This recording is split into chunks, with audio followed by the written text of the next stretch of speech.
तो आज हम विविक्तर के सवाल करेंगे। विविक्तर निकालना है। कल विविक्तर के बारे में हमने जान लिया था।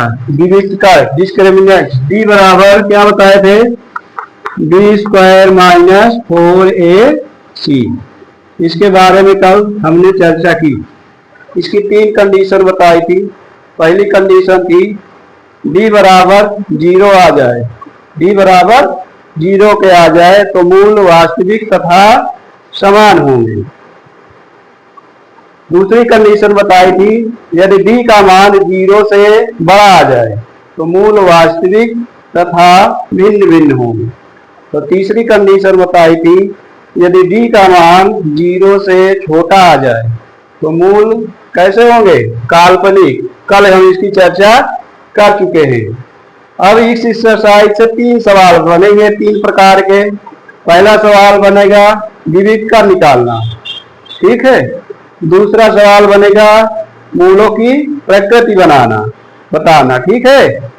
और तीसरा बनेगा मूलों की प्रकृति दी रहेगी और उसमें से किसी अचर पद पी क्यू आदि का मान निकालना। तो सबसे पहले हम विविक्तर निकालना देखेंगे। पहला सवाल देखिए। पहला सवाल द्विघात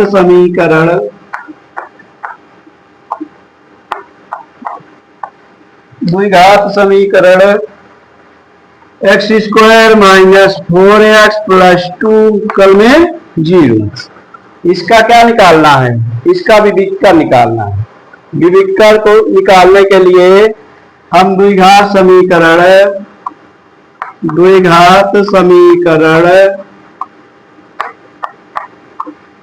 x square plus b x plus c बराबर 0 से तुलना करेंगे। तुलना करने पर हमें ए का, बी का और सी का मान पता चलेगा। तो ए बराबर क्या मिल जाएगा, 1। यहाँ एक्स स्क्वायर का गुणांक कितना है, 1। तो यहाँ ए बराबर क्या मिला, 1। बी बराबर माइनस का 4। सी बराबर क्या मिल जाएगा, 2। अब हमें पता है विविक्तर का सूत्र डी बराबर होता है बी स्क्वायर माइनस 4ac। इसी को लगा देंगे, विविक्तर आ जाएगा। तो डी बराबर बी का कितना है मान, -4। -4 का स्क्वायर -4, ए की जगह में 1, सी की जगह पर 2 रख दो। तो डी बराबर निकल कर आएगा 4 का वर्ग 16, और ये गुणा करोगे तो 4 दूनी 8, और 16 से 8 घटाओगे तो 8। तो डी बराबर अर्थात विविक्तर कितना आ गया, विविक्तर डी बराबर 8 है। ठीक है, विविक्तर डी आ गया है। अब देखिए ये पहला सवाल, इसमें का बनने वाला पहला सवाल।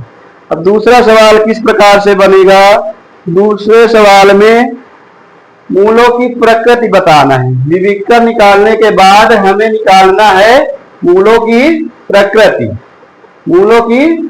दूसरा सवाल, तो दूसरे सवाल में कुछ भी नहीं करना है, बस इतना बढ़ जाएगा, कंडीशन लग जाएगी। ये क्या है, इसी को हम दूसरा सवाल बता देते हैं। बन गया यही दूसरा सवाल। अब ये दूसरा सवाल यही है हमारा द्विघात समीकरण एक्स स्क्वायर 4x प्लस 2 बराबर 0 के मूलों की प्रकृति ज्ञात करो। यहां लिख देते हैं कि मूलों की प्रकृति ज्ञात करो।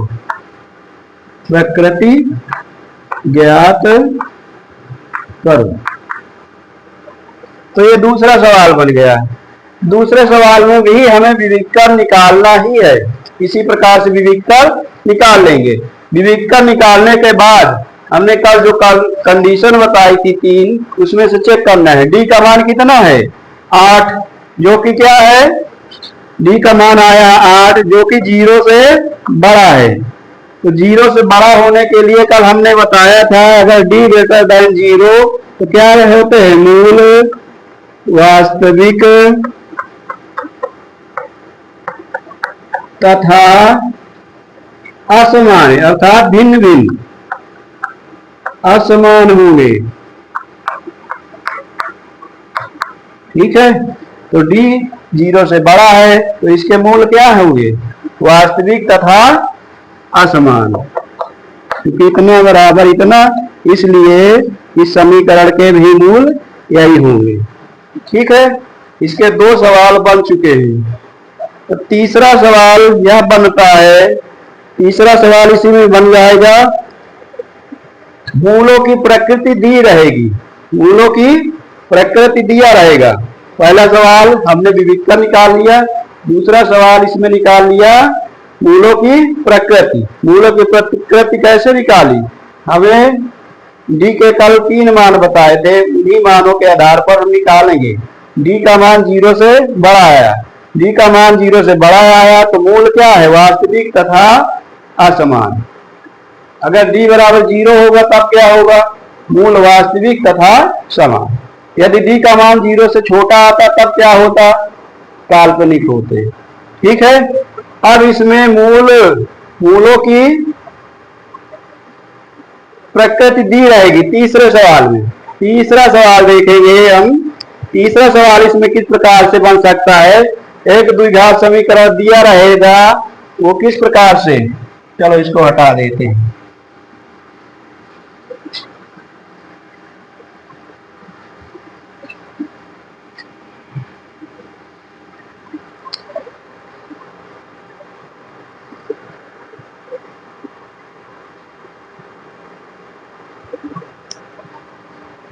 तीसरा सवाल इसका बन रहा है, देखिए तीसरा सवाल क्या है?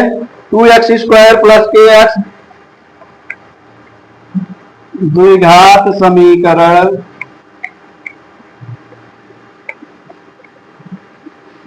द्विघात समीकरण 2x² plus kx plus 3 equal में 0। 0 के मूलों की प्रकृति कैसी है? इसमें दिया रहेगा तो मूल वास्तविक तथा समान है, बराबर 0 के मूल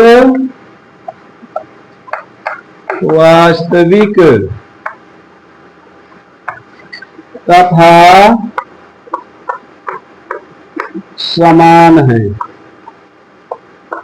इस प्रकार का बनेगा।